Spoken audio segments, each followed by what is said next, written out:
Okay, good afternoon, everyone. Today is April 27th. It is 1:03 p.m., and this is a special meeting of the Board of Ethics and Government Accountability, set for the purpose of discussing the remaining items of the Comprehensive Code of Conduct. I'm Robert Spagnoletti, Chairman of the Board, and on the phone today is Deborah Lathan, our other board member. There are three of us who are currently sitting, and that constitutes a quorum, so we are good to go. There was notice of this meeting published consistent with the Open Meetings Act, and the only agenda item, of course, is the Comprehensive Code of Conduct. So, with that, Mr. Grimaldi, do you want to just sort of introduce where we are and what we're doing, and then we'll take it from there? Yes, thank you, Mr. Chairman. What we're going to cover today are the last 6 of the 19 articles of what we've been treating as the draft code of conduct. And those articles are 1, 3, 8, 9, 11, and 18, covering respectively definitions, conflicts of interest, gifts from outside sources, conferences, widely attended gatherings and training, use of government resources, prestige of office and letters of recommendation, and lobbyists. And of course, if either of the board members have comments about any of the other articles that we've covered to date, certainly now's as good a time as any to raise them. Other than that, I circulated drafts of actually now in one piece, the revised Comprehensive Code of Conduct, and an almost finished section-by-section analysis, which explains the method for my madness. And unless either of you objects, I think a good way to go is you've got it all, either ask questions or, raise some comments rather than me just go through it all, and we'll hopefully save some time. Sure, and I want to say, first of all, that it's an incredible draft, and just like with the earlier pieces of this, I think it's in great shape. I know, Jack, that you've done the yeoman's work on this, getting it all together, and it looks terrific. I know that, and the rest of the staff, of course, has played an important part in getting it to where it is, but I think that we're in great position to get it to the council by Thursday, April 30th, which is what we promised them, that we would have it to them by our budget hearing. So I'm very, very pleased and very impressed that you all have gotten this far this quickly, given the amount of work that went into this. I actually have very few comments overall, and Deborah, I know that you've got, I saw the email that you had some of the margins as well. And I'm happy, Deborah, if you want to go through yours first while you still have a voice, then I can pick up whatever you don't cover. That's fine with me. It doesn't matter to me. I think my comments were very small. Right. There were more questions and comments. I think my first one, if you want me to start then, was my first red comment is, see, section C of, wait a minute, don't have under candidate, the definition of candidate. Okay. It goes, we have, it's in the definition of section under candidate, and then you'll see my question about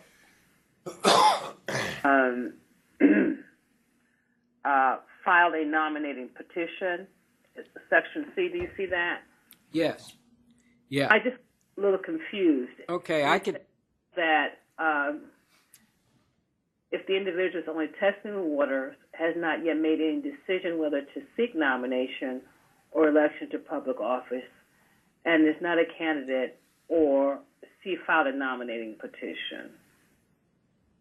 I just didn't quite understand. All right. Well, I can provide a little bit of background, and then if she doesn't mind, Ms. Patselt can pick up where I leave off. Candidate is one of the few terms in all of this that appears in 2 articles. One here for purposes of all the other articles except Article 14, which is the one on political activities. That one's based fairly faithfully on the provisions of the local Hatch Act, which itself has a number of defined terms, including candidate. I think the other ones are political contribution and employee. So that's why it appears in two places.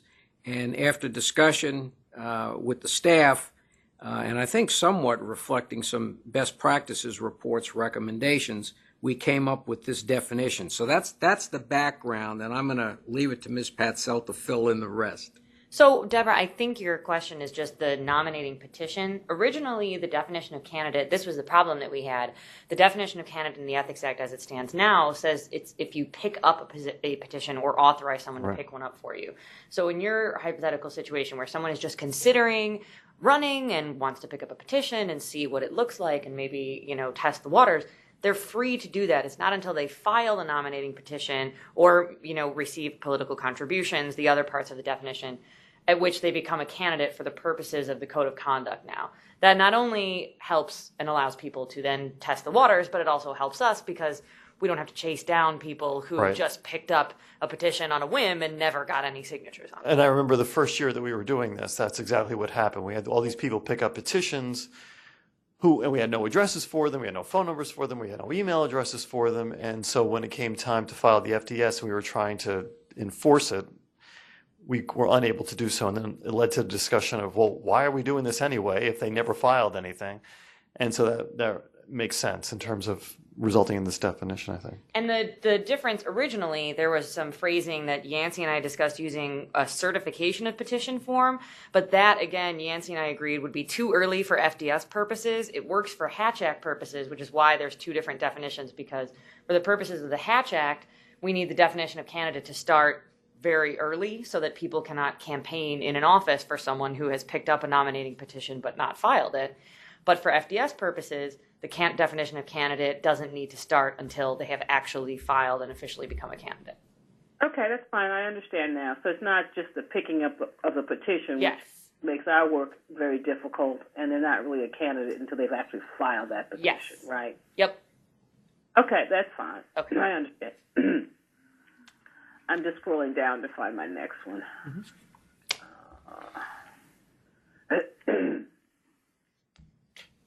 If you're out of the definitional section, Deborah, I can go ahead and just address one thing Sure. here in the definitional section. One of the things that we'd batted around before was personal interest. And obviously that carries a lot of weight in the enforcement of conflicts of interest.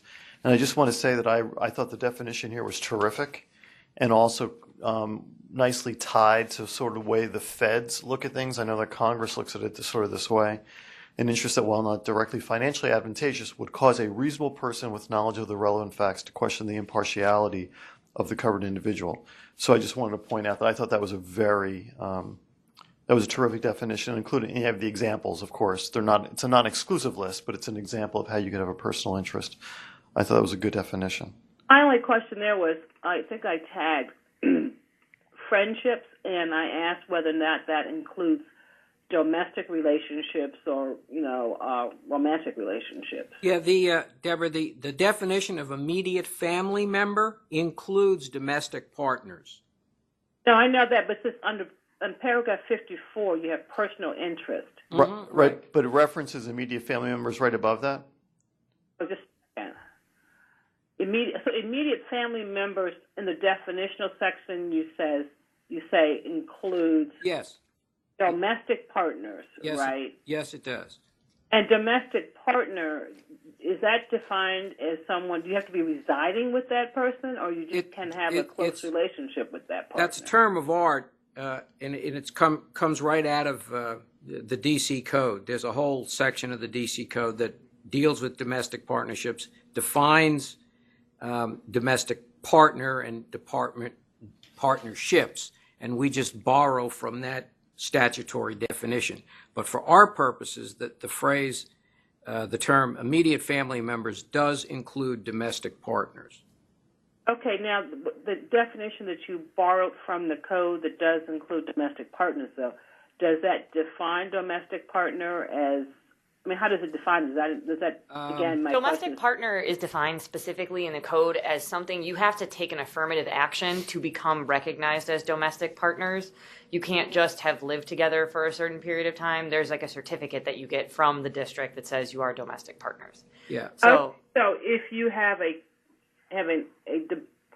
relationship where you don't have a certificate, but you've been living together for a while, and this provision would not apply then? No, I mean, a close personal friendship would apply. Okay, so then it would end up being a close personal friendship. Right. And for the record, the statutory definition of domestic partner is contained in D.C. Official Code Section 32-701, Paragraph 3.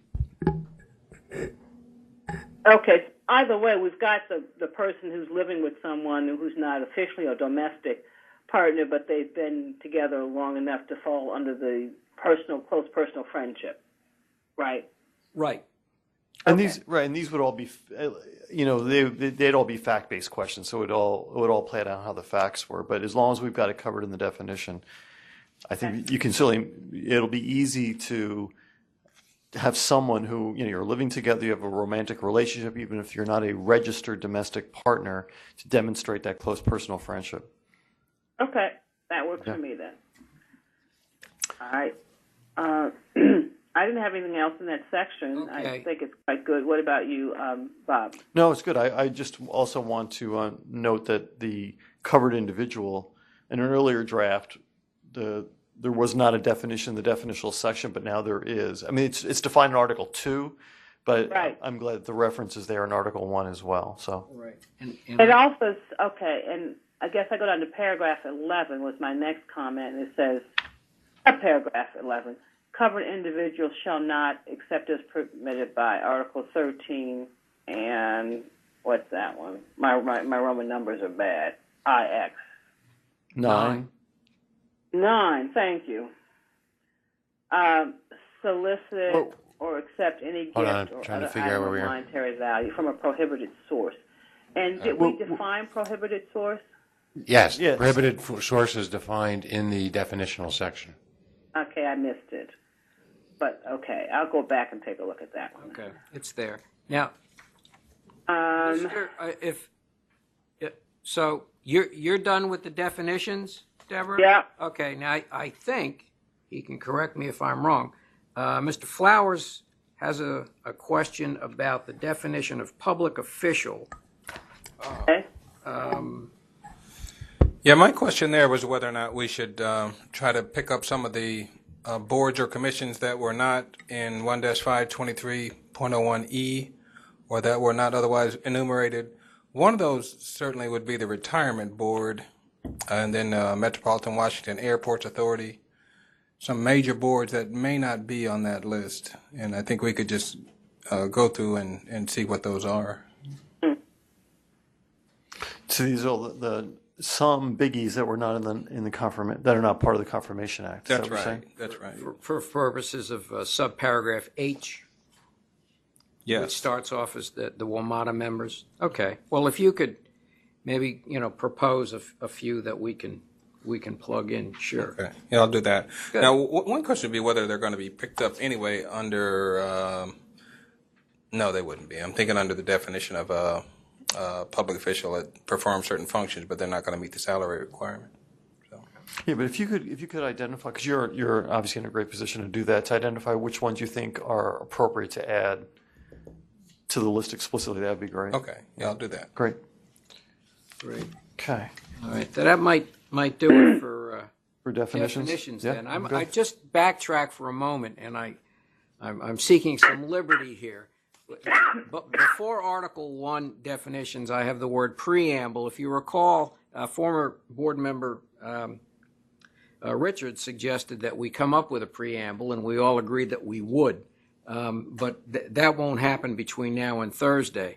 But for the record, I'm going to suggest a placeholder, and I quote one of my favorite sources of all things to quote people on, Mark Twain.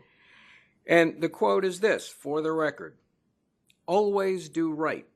This will gratify some people and astonish the rest. Yeah, I remember that quote. A good one. So that's our placeholder until we come up with a real preamble. Okay. All right. Next, Deborah. Yeah, now what's the next? The next article would, for today anyway, is 3. But again, if you have comments about anything that we've covered, No, now. I'm good. Okay. So then it would be 3 conflicts of interest. Okay, let me scroll to that.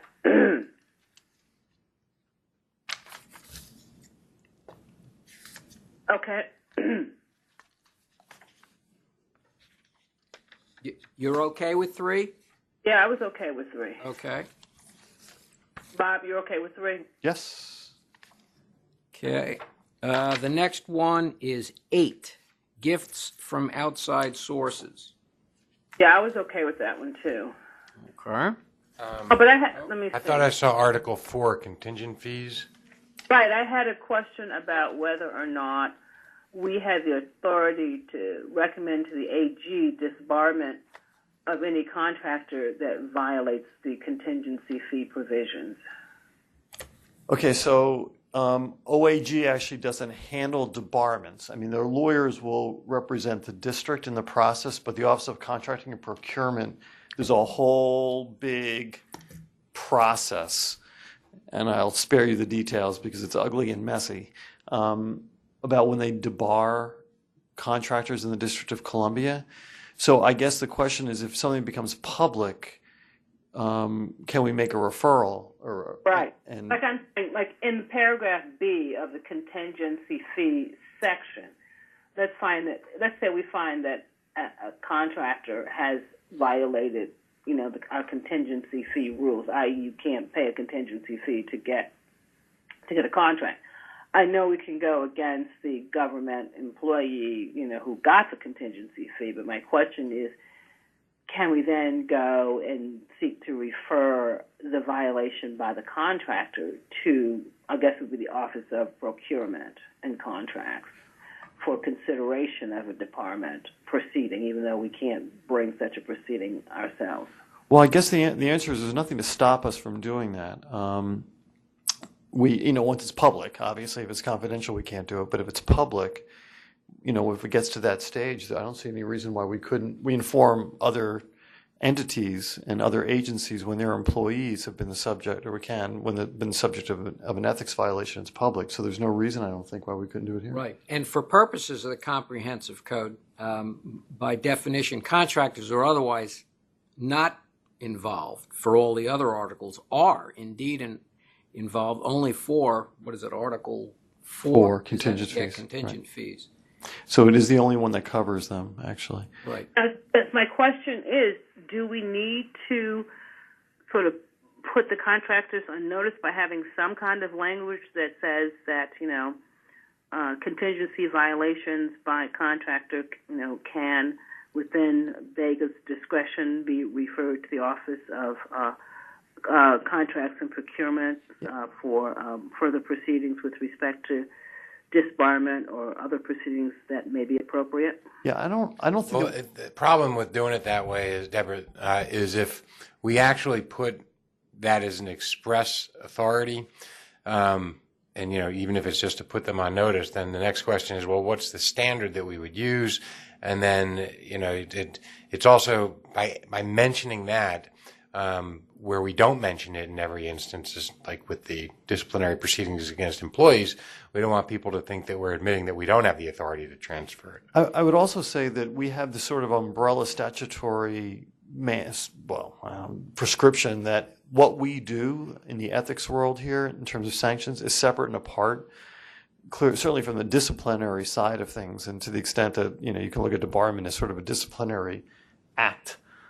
When it comes to the contractors, I mean, we already have that sort of statutorily, so I don't think that we need to add it here. But we don't have any statutory, as I understand it, we have no statutory authority over the contractors with respect to disbarment. The only thing we can do is if we find that an employee has violated the contingency fee statutes, that we could bring that to the attention of procurement to go after the contractor. Am I misunderstanding that? Right. So we actually, this is the only area where we do have the authority over the contractor, which is here in the area of contingent fees. And so this is an area where we do have authority directly. Against the contractor. Against the contractor, right. And so and the other thing I would say is that we, on the disciplinary, we only have the power that we have, and we have the power to sanction.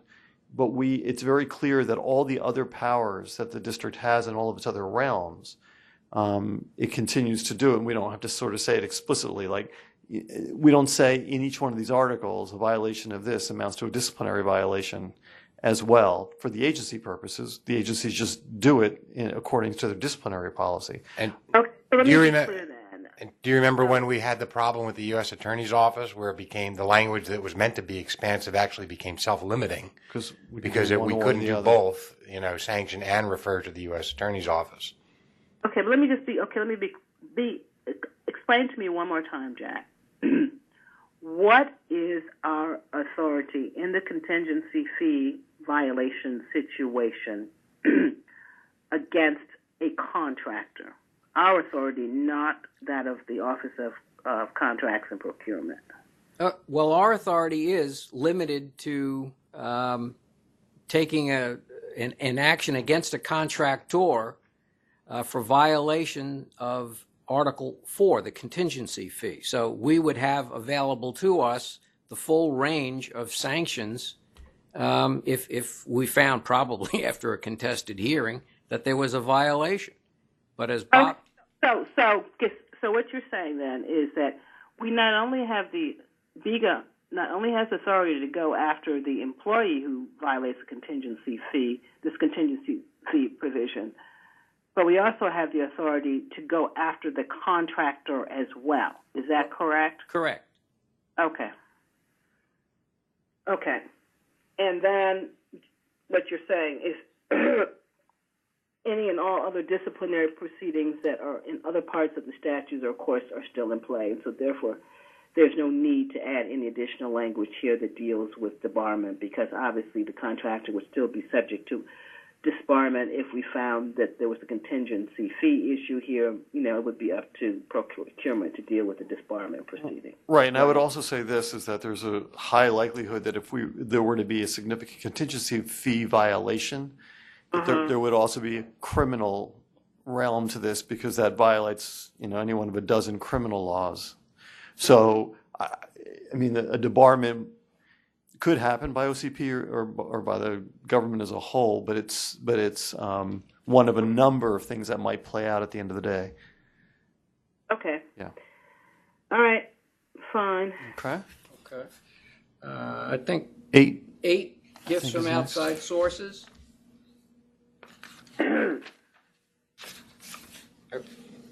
I'm fine there. Okay. As am I. I thought the side-by-side, by the way, was terrific with this, explaining how he arrived at the numbers.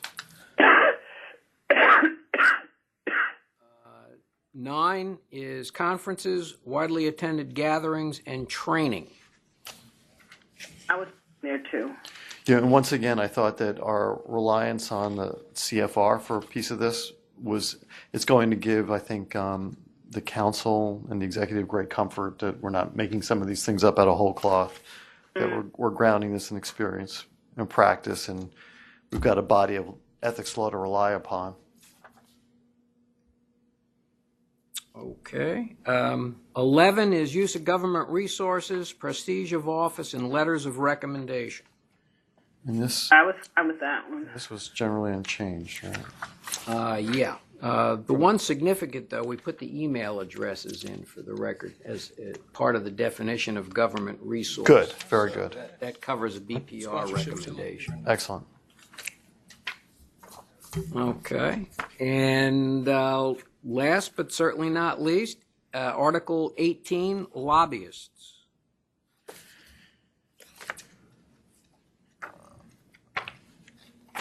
Have any notes on that? So the only thing that we should address is the now what will be enshrined as the restriction on lobbyists serving as board members.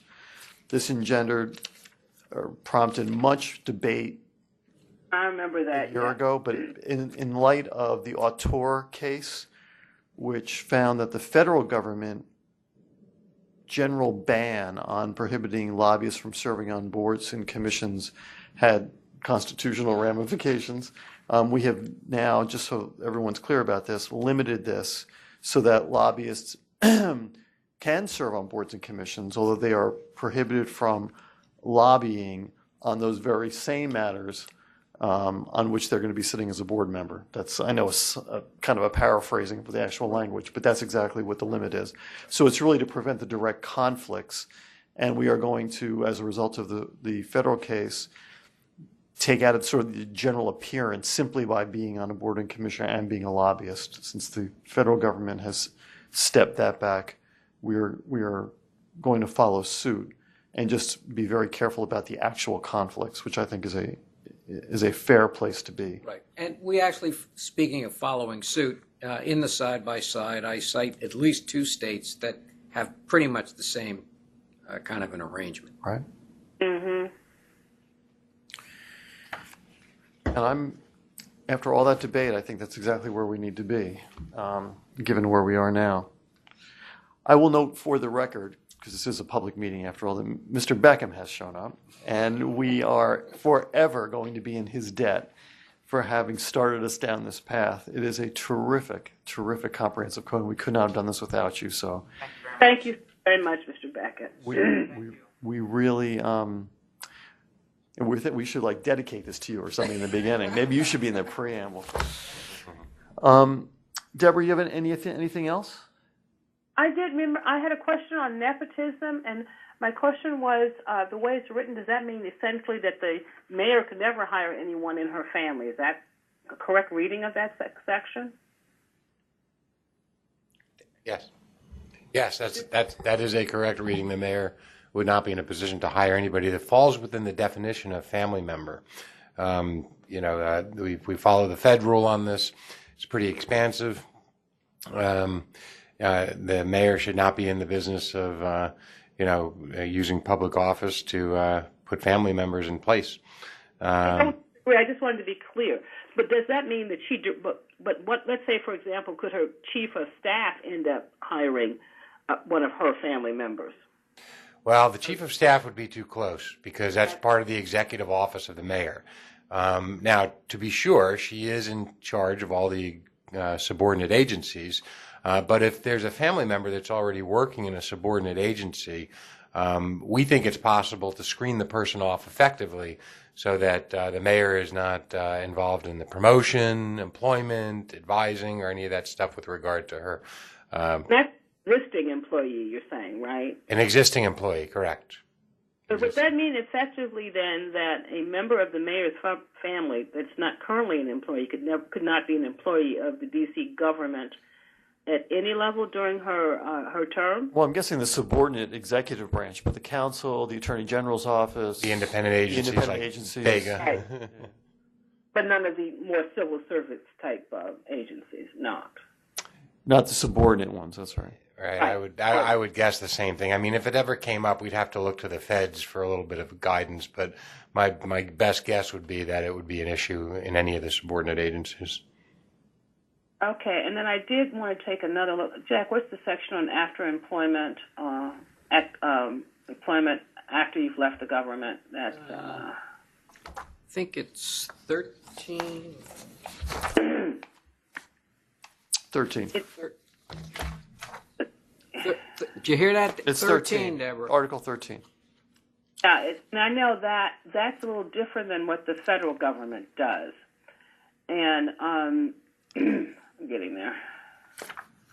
I just wanted to be clear that we're not tromping on the employees' rights when we get to because some of the case law has been it's difficult to restrict post-employment. You don't want to make it to the point that basically a person can't get a job.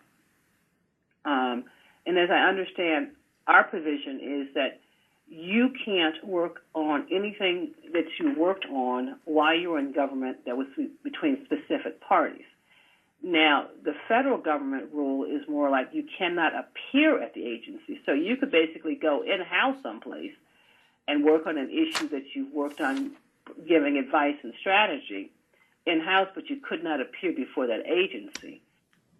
The way I read our provision is you can't go in-house and work on it, and you can't appear in front of the agency either for 2 years. Is that correct? Well, All right, I'll try to walk us through it because it is a confusing area. So essentially, what we're doing is we're retaining the post-employment rules that have been in effect for a long time and have been stricter than the federal government's in the sense that the 1-year cooling off period in the district government applies currently to everybody. And if you remember, we had a former employee come and testify in front of the board about how unreasonable that was. Right. And so that was an attempt that when they made it the across the board, no appearance for 1 year, that was an attempt to address an inconsistency in the rules because prior to that, it had only applied to senior employees in the district government, which was supposed to track the way it was in the federal government. The 1-year cooling off period applied to those senior employees. Where the disconnect occurred is when our definition of senior employee became inconsistent with the federal definition of senior employee.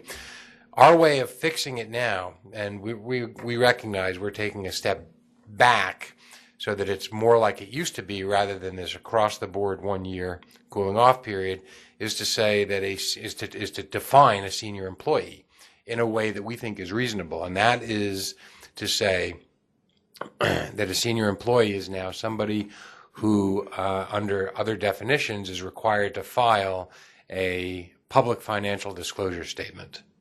Mm-hmm. And so we think that strikes the appropriate balance between someone who's senior enough, but at the same time, makes the district still a place where people want to work without foreclosing opportunities after they leave the district government. Other than that, everything else is the same.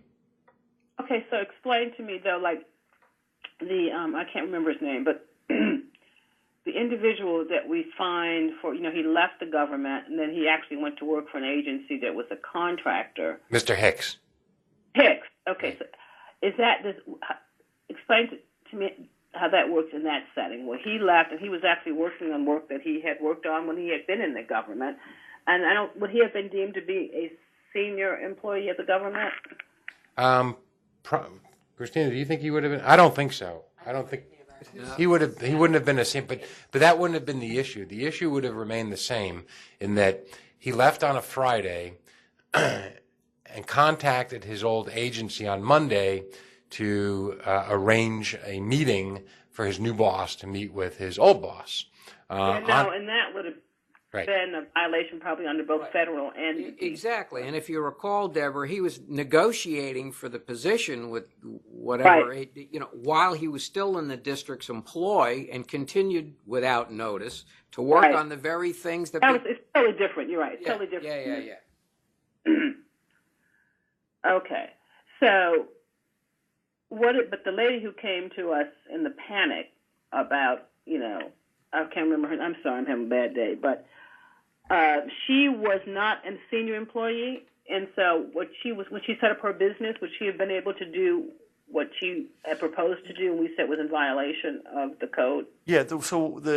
As you will recall, without really consulting us, right, the DCMR was changed. The Office of Human Resources changed the code, the regs rather, to give a 1-year absolute ban to every employee from appearing before their agency, which took everybody by surprise. And so folks like this attorney from OAG who wanted to do work that would have her coming back before OAG was told she couldn't do it, consistent with the rule. And what we're doing is we're scrolling that back and saying, look, for, I don't know what percentage it is, 90% of the employees, those who do not file public financial disclosure statements, that 1 year absolute ban on just simply showing up in front of your agency does not apply. Now they're still restricted on stuff they actually worked on, and those restrictions will still be in place. But this 1 year applies to everybody that nobody likes. The executive doesn't like it, the council doesn't like it, we don't like it, certainly the employees don't like it. We're trying to find the middle ground to replace what we used to have as a definition of senior employee with now one that makes sense. Mm-hmm. And it seems I think that it makes good sense. We discussed this at our earlier meeting as well. The fact that those folks who file public financial disclosure statements by virtue of who they are and what they do, holding those positions, making that much money, that position of influence, and also a relatively small number of folks comparatively, that seemed to make good sense in terms of carving those folks out.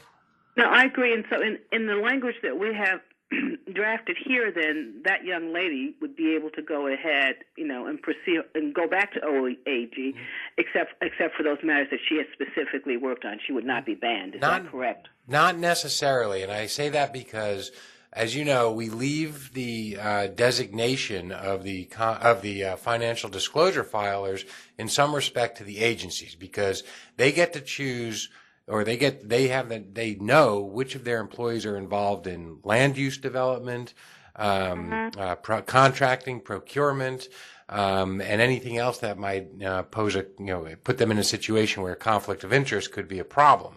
And so once the agency determines which of those employees is in that position, then the analysis switches to whether or not that person makes more than $98,000 a year, in which case they would be a public financial disclosure filer, or less than $98,000 a confidential financial disclosure filer. If the person makes more than $98,000 a year and makes those important decisions in government, then they would be considered a senior employee who would come under the 2-year ban. Come under the 1-year ban. 1-year ban. I'm sorry. Come under the 1-year ban, and so you're talking about Miss Morris in this case, and it'd be a close call whether or not, I don't know specifically the types of things that she was working on, but it's very possible that her employer, DemPed, might have designated her as a senior employee or as a public financial disclosure filer, and therefore she would have still been banned for that 1 year. But they would all be on notice because they would know that they are filers, and so this would public filers, and so this would not be any surprise to them. The other thing, that ban though would only go as to those matters that she had specifically worked on in respect to specific parties, and not to what we would call general type of proceedings or general matters that were more public type matters. Am I correct there? No. I mean, she's got an absolute ban on matters she actually worked on forever and ever and ever. But she would have a 1 year, if she was a public filer, and if she was designated that way by the agency because of what she did and how much money she made, then the 1 year ban would apply to even new stuff that walks in the door, so that she couldn't use that so you couldn't use that influence to try to get an advantage during that 1 year cooling off period. That's why we've sort of scrolled this back. To give a more concrete example where there's not really a lot of debate, let's say you're a line attorney at the Office of the Attorney General handling DUI cases, right? And so then you leave and you start your own criminal law practice, and you pick up a DUI case, and you want to be able to call the prosecutor to say, hey, can I work out a deal? You would not be banned from doing that, presumably, because you're a line prosecutor. You don't have that kind of decision-making authority. You don't have that kind of policy influence. You're not filing a public financial disclosure statement, but yet you're out on Friday, and on Tuesday you pick up a case. It's got nothing to do with any cases you worked on before. It's not a defendant you had before. You should be able to do that, and that's what we're saying. That's what we're saying. Okay, that works for me then. I think that's a good compromise. Right. And we thought that, I agree that having senior employee linked to public financial disclosure filers makes sense because they're aware, they're on notice, they know when they take these positions what it's going to be. We had a number of people with the new incoming administration wanting to know up front what was going to happen at the back end of their government employment if they took X, Y, or Z job, and this puts them on notice about what's going to happen. Yeah. No, I think it's very good. I just wanted to be clear that I understood it. Yep, I think so. Okay. Well, that's all for me. Anything else, Deborah? No, I think that was it. Let me just scroll on through here, but I think that's it for me. Terrific. Well, again, I want to thank the staff, Jack, Mike, everyone for putting together really a terrific document here. I think that it's incredible. It's very well supported. I think the council and the executive are going to be very pleased with it. Speaking I think it's very well done, and you made it easy for us to go through it, and I really, really appreciate that. And speaking of the council and the executive, so we've promised Councilmember McDuffie that we would get it to him by the budget hearing, but we have an obligation to give it to the council as a whole, right? I mean, I would think so. Yeah, that's the way the statute reads. So here's my suggestion. Once we take out all the comments and the red lines and in this draft, we submit it under a cover memo to that's addressed to the chairman of the council as well as our own oversight council member Kenyon McDuffie, and that we CC the mayor, the attorney general, and all the other council members on the cover memo itself. The cover memo will be very short. It'll essentially say what it is that the package contains and how we got there and what we propose to do next, which is to post it on the BEGA website for a period of, 30 days or 45 days. I would suggest maybe 30 days just because we'd like to do something with the comments once we get them back before we do the final draft that we're going to submit to the council formally before they go on recess in July. right, because we do want to have the comments incorporated and a final draft to them before their recess. Because if we wait until September when they get back, we'll lose much ground that we have gained because of that. So I think 30 days makes sense for a comment period, especially because you guys have done so much outreach already to the individual council members, the executive, the chair. I mean, we've gotten so much already that I think that 30 days of comments is appropriate. Okay. Do you expect very many comments? I mean, it seems very comprehensive.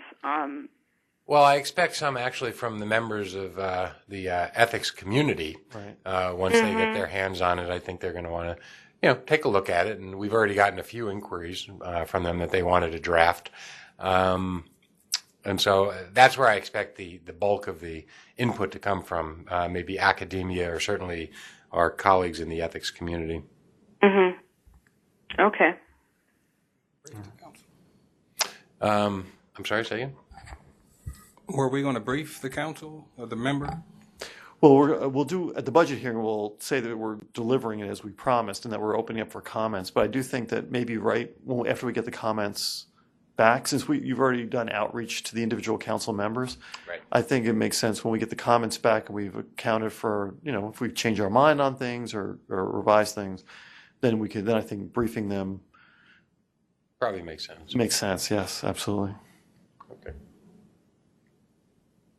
All right. Okay, if there's nothing else, the time is now 1:47. We'll go ahead and adjourn. We have a meeting next Thursday, our monthly meeting, and we will see you then. Hope you feel at 11 o'clock. Okay. Feel Thank better. you all. Feel better, Deborah. Thanks, Deborah. Bye-bye. Bye-bye. Bye. Hi, Deborah.